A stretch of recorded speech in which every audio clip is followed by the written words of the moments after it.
Mobile নিয়ে ভাই বোনের মধ্যে অশান্তির জেরে গলায় দড়ি দিয়ে আত্মঘাতী দিদি। ঘটনাটি কালনা মহকুমার পাটুলির ছাতনি গ্রামের ঘটনা। ভাই বোনের মধ্যে অশান্তি মোবাইলকে কেন্দ্র করে, সেখান থেকে আত্মঘাতী দিদি। ঘটনায় চাঞ্চল্য এলাকা এবং পরিবারের শোকের ছায়া। অশান্তির জেরে গলায় দড়ি দিয়ে আত্মঘাতী দিদি। ভাই বোনের মধ্যে অশান্তি মোবাইলকে কেন্দ্র করে। মোবাইল নিয়ে অশান্তির জেরে আত্মঘাতী দিদি।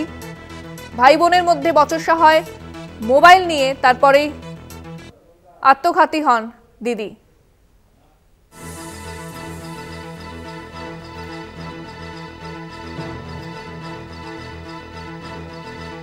মোবাইল নিয়ে ভাই বোনের মধ্যে অশান্তির জেরে আত্মঘাতী দিদি।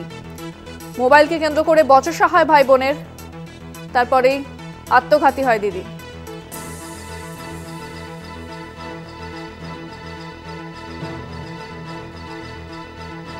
ফোনে রয়েছেন প্রতিনিধি চন্দন সেনগুপ্ত। চন্দন, মোবাইল নিয়ে অশান্তি এবং তারপরে আত্মঘাতী দিদি, কি জানতে পারছো বিষয়? একদমই যেটা জানা যাচ্ছে যে কালনা মহকুমার পূর্বস্থলীর পাটুলি যে পঞ্চায়েত সমিতি আছে তারই অন্তর্গত ছাতনি গ্রাম, সেই গ্রামে গতকাল ভাই আর বোনের মধ্যে অশান্তি হয় মোবাইল দেখাকে কেন্দ্র করে। বাড়িতে একটি মাত্র মোবাইল, স্মার্টফোন, এবং সেইটি ভাই বলে আমি একবার দেখবো, দিদি বলে না দেখা হবে না। এই নিয়ে গন্ডগোলের জেরে ভাইয়ের কাছে সঙ্গে অশান্তির জেরে কিন্তু দিদি আত্মঘাতী হয়, এমনটাই খবর। এবং তারপর ওই দেহটাকে কালনা মহকুমা হাসপাতালে নিয়ে আসা হয়েছে এবং ময়না তদন্ত চলছে।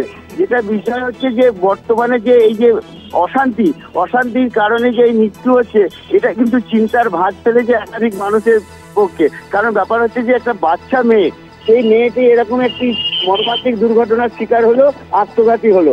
সেইটা নিয়ে কিন্তু যারা মনস্তাত্ত্বিকবিদ আছে তারা বলছেন এই যে ব্যাপারটা দিনকে দিন বৃদ্ধি পাচ্ছে।